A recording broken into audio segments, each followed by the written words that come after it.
अगं राहू दे बाय न ग लिमलेटन हिन काही चल थोड्या गप्पा मारीत बसू. सून जाती बाहेर कामाला निघून आणि सगळा घरातला उटाऱ्याटा तूच करीत बसतीस. अगं नाही ग तिला बी बाहेरचं येळभर काम करावं लागतंय की ग. अजून धुणं सुद्धा तसंच दिसतंय माय. अगं बस बस झालं लगेच होतंय थांब बस. किती दिवसाला आलीच. पोराचा घरी यायचा टाइम झालाय जेवायला तू बस थोड्या वेळ. नुसती शापाची भाजी पटकन टाकते बघ त्याला. चपात्या हायता 2-3 नुसती शापाची भाजी त्याला आवडती. लगेच करते येईलच बघ आता ती. पुन्हा जरा गप्पा मारू आपण बस. चांगला हाय माय. नवऱ्याचं बी करून जा येत नाही का तेवढं. अगं नाही ग ती बी करी ती काम पण आता तिला बी दिवसभर लोकांच्या हाताखाली करायचं असतंय की ग. ऑफिसात सगळे मालकच असते ती माहिती नाही होय कसलं असतंय ती. आणि आपण बी कुठं अजूनही बपिसा लावायचं म्हणून मी ती यूज तर सगळं काम करून ठेवीत असते बघ. म्हणजे तिला लय दवदव होत नाही उग. लयच डोक्यावर चढवून घेतली बरं. लयच वधवध असती बघ तिच्या बी महाग. रोज उठून उठपळ कसलंच 1 मिनिट बसायचं सवड नाही बघ. आता साड्याच्या बी गाड्या घालायच्या का तिच्या.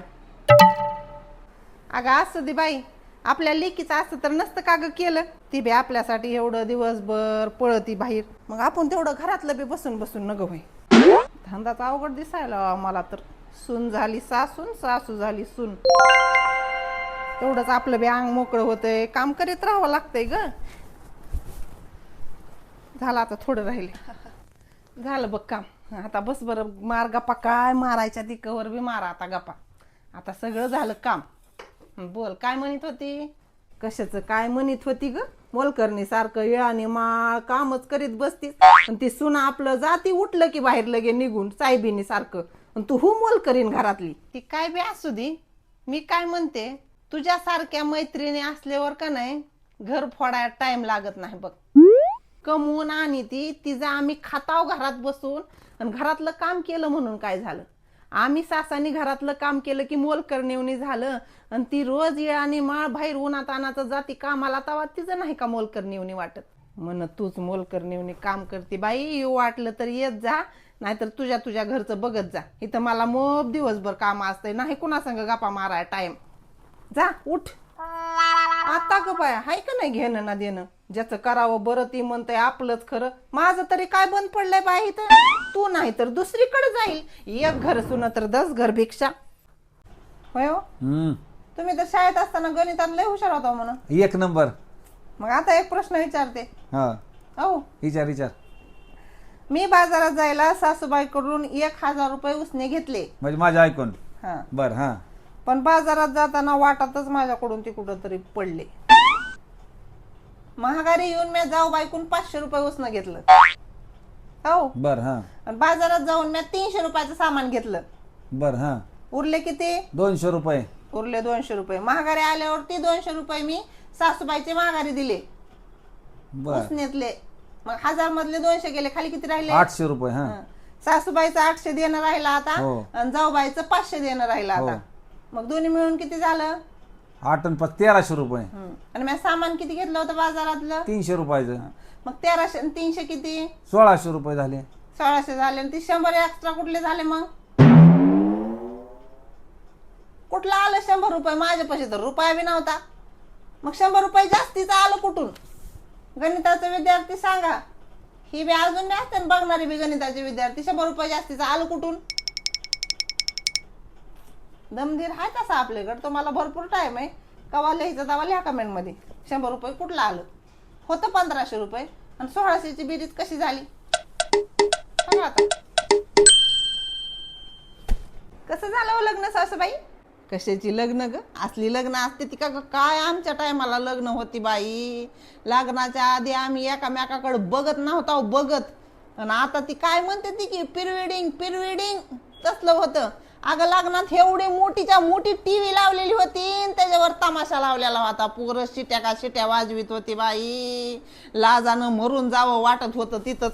त्या आपल्या कार्टीनं इतभर फराक घातला होता. आणि ती बी मारणाचा फिटच्या फिट. आणि ती बी दादापातीला उचलू वडे बाबळीने घेऊन पळत होता बाई. काय सांगावा आता.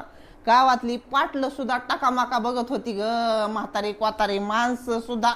आणि असलं लग्न असतं का कुठं? येड्याची जत्रा आणि कारभारी सात्रा सगळी लाज लाजा इशीला नेऊन टांगली ग. चांगलं कर्म करायचं बघा, चांगलं कर्म, चांगल्या कर्माचं फळ नक्की भेटतंय कवा ना कवा. कशाचं चांगलं कर म्हण का? काय फळ मिळणार आहे बरं चांगलं? कसं बोलत आहो तुम्ही?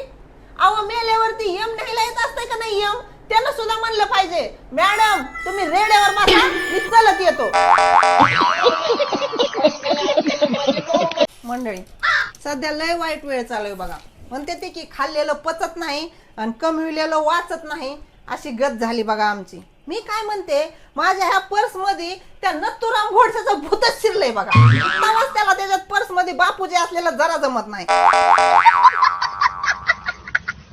नमस्कार मंडळी म्हणण्यापेक्षा बायानो, आज बायांना एक योगासन सांगणार आहे बघा. ज्या बायांना काम केल्यावर जास्त थकवा येते त्यांच्यासाठी एक योगासन आहे. मला तर लय फायदा झालाय. म्हणलं जे आपण असे ठावे ते इतरांशी सांगावे, शहाणे करून सोडावे सकळ जन, असे आपल्या महाराष्ट्रातले संत म्हणलेत. आपण तरी कशाला मागं राहायचंय? हो का बायांनो, एक योगासन आहे, एकदम सोपं आहे बघा, एकदम सोपं. पहिलं तर आधीही सांगते, जर उन्हाळा दिवस असला तर फॅन चालू ठेवा आणि जर उन्हाळा दिवस नसला तर फॅन बंद करा. हो का, असं सरळ झोपायचं आरामात आधी. आणि उशी बारकी घ्यायची डोक्याखाली, जास्त मोठी घ्यायची नाही. हो का, अशी बारकी मऊ घ्यायची जरा. आता डोक्यावरला पदर मी व्हिडिओ काढायचा आहे म्हणून डोक्यावर ठेवलाय, तुम्ही खाली बी काढू शकता. आणि हो का, असं आरामात झोपायचं, एकदम आरामात झोपायचं. हळू डोळे बंद करायचे आणि हळू आवाजात म्हणायचं, कामन बीम गेलं तिकडं खड्ड्यात. आणि एकदम श्वास मोकळा ठेवून झोपायचं. आणि तोपर्यंत झोपायचं जोपर्यंत आपल्याला ह्या हातून नावून उठू वाटत नाही. आणि जेव्हा बी पुन्हा तुम्ही उठचाल का नाही, तुम्हाला फ्रेश वाटल्याशिवाय राहणार नाही. सगळ्यांनी आपापले अनुभव एकदा कमेंट मध्ये नक्की सांगा. मला तर लय फरक पडते बघा. जेव्हा बी मला थकवा येते, जेव्हा बी मला कंटाळा येते, तेव्हा मी ही योगासन निदान 4-5 घंटे तरी करीत असते बघा. खरंच लय फरक पडते. तुम्ही सुद्धा प्रयत्न करा, फरक नक्की पडेल. धन्यवाद. होय हो, हा, कसे एकच नंबर आणायची का? हे बघ कसं आहे, आणलं तरी दोघींनी गुणागोविंदानं राहायचं. सकाळचा स्वयंपाक तो करायचा, संध्याकाळी तिला करायला लावायचा. साडी साडी साडी बद्दल बोलते, साडी बद्दल. सकाळचा स्वयंपाक आणि संध्याकाळचा स्वयंपाक मी हाय खंबीर एकटीच. माझ्या खिशात कार्ड आहे, का आणायचं तुला? आण बरं आता.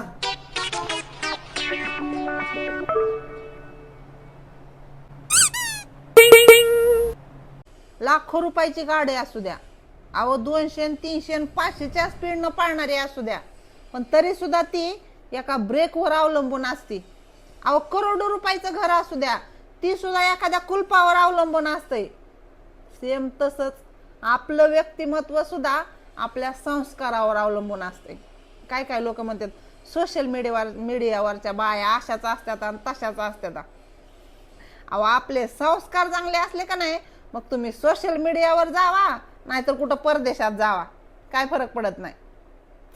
जिथं जाईल तिथं चांगलं बी असतंय मंडळी, वाईट बी असतंय. आता घेणाऱ्यांना ठरवायचं असतंय की आपण चांगलं घ्यायचं का वाईट घ्यायचं, सगळं असतंय. सोशल मीडियावर तरी काय सगळं वाईटच आहे का?